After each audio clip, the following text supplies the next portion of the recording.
Hello, this is the WJTS News. Thank you for tuning in. I'm Bill Potter reporting. A North Carolina man was arrested in Jasper for an OWI and OWI-related charges. Just before 9 o'clock on the evening of Labor Day, the Jasper Police Department conducted a traffic stop at West 2nd Street and South Newton. While conducting the stop, it was determined that the driver, identified as Robert Martin, appeared intoxicated, at which point an OWI investigation began. Martin refused to conduct chemical testing, at which point a search warrant was applied for and granted. Martin then refused the search warrant. Also located at the scene were drugs and drug paraphernalia. Martin was arrested and lodged in the DuBois County Security Center on charges of obstruction of justice, OWI, possession of marijuana, and possession of paraphernalia. Lighting the way for future generations, the Dale Fall Festival Scholarship Queen Pageant took place Sunday evening at Heritage Hills High School. Bailey Eckert was crowned Queen and Miss Photogenic. Bailey is the daughter of Rachel Ayer. She is 16 and a junior at Heritage Hills High School.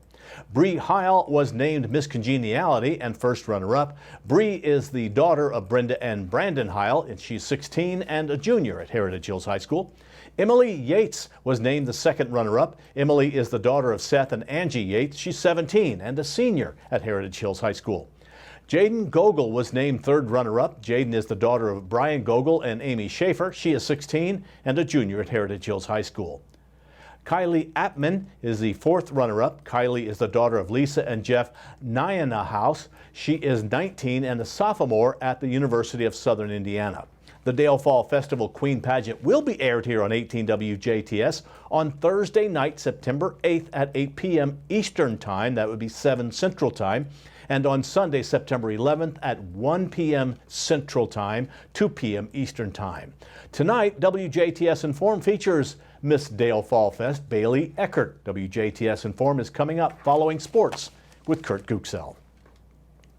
The Indiana Department of Education last week announced the launch of Indiana Learns, a statewide grant program that will provide qualifying families up to $1,000 to spend on math and English language arts, high-dosage tutoring, and approved out-of-school academic programs for their students. The initiative's goal is to increase access to effective, out-of-school academic support to help students recover from learning disruption caused by the COVID-19 pandemic. Earlier this year, Governor Eric Holcomb signed House Enrolled Act 1251 to create a micro-grant program for families that could provide additional learning support for students most impacted academically by the COVID-19 pandemic. IDOE selected the Mind Trust, an Indianapolis-based education nonprofit organization, as a partner to operate the two-year program. Results of a study conducted by the National Center for Assessment in conjunction with the Indiana Department of Education show that students experienced a moderate to significant academic impact in English language arts and a significant impact in math-related pandemic-related learning disruptions. After 1 year of intensive support, results show that learning is stabilizing or recovering for many students. However, proficiency rates for specific student populations like Black, Hispanic, English learner students, low-income families, and students with disabilities remain significantly below pre-pandemic levels, as well as their grade level peers. To qualify for an Indiana Learns tutoring grant, students must meet all of the following criteria: be a legal resident in Indiana, be enrolled at a traditional public, charter, or accredited non-public school, qualify for federal free or reduced lunch, and have scored below proficiency in both math and English language arts on the iLearn as a third or fourth grader in 2022. Once a family has registered at indianalearns.org, they can manage their account and find participating learning partners in an online platform that will be available by Saturday, October 1st. The platform will also include help desk resources. Funds can be used on approved virtual and in-person tutoring opportunities listed in the online platform. Examples of qualifying expenses include private tutoring, small group tutoring, or academic-focused camps held during school breaks. Additional information for families can be found at indianalearns.org.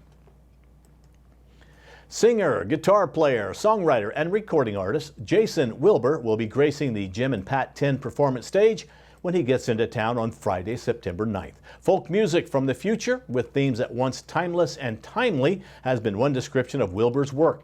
The music will kick off at 7:30 Eastern Time with Cade Puckett warming up the stage, and Wilbur will take to the stage at 8:30 Eastern Time. Tickets are on sale now at astratheater.com. Reserved seating tickets on the main floor and balcony are $15 with a $20 VIP option. The VIP ticket includes preferred parking in the Matrix parking lot, a $5 concession voucher, and a 30-minute pre-show meet and greet with the artist. In addition to sharing the evening with Jason Wilbur, the next act invites you to join them at the Astra Theater for more of the announced 2022 Next Act shows, including the screening of Rocky Horror Picture Show on Saturday, October 29th, and another outstanding musician, Willie Watson, on Saturday, November 12th. Tickets and information on upcoming shows can be found at astratheater.com. The historic Astra Theater is located in the heart of downtown Jasper. The Astra has main level and balcony seating with concessions offering snacks, local craft and domestic beer, and wine that are available for purchase. And this note, the American Red Cross in Indiana is calling for volunteers. The agency is seeking over 350 disaster team action volunteers. Once signed up, volunteers would be deployed to respond to disasters, setting up shelter, providing food, and helping meet people's needs. Anyone interested in volunteering can sign up on the American Red Cross website. National Prisoners of War Missing in Action Recognition Day is being held the third Friday of September each year. Veterans of Foreign Wars Post 673 remembers those who are or were POW MIA with an annual recognition service at the post. This year's recognition service will be held on September 16th at 6:30 p.m. Eastern and is open to the public. Event chairman and past post commander Mr. Ed Ozer will be focusing on a fellow past post commander, Mr. Ralph M. Knox. Knox was a POW during World War II, held by the Japanese for 40 months. He wrote an account of his days in captivity entitled The Emperor's Angry Guest, and that'll be the basis for Mr. Ozer's presentation.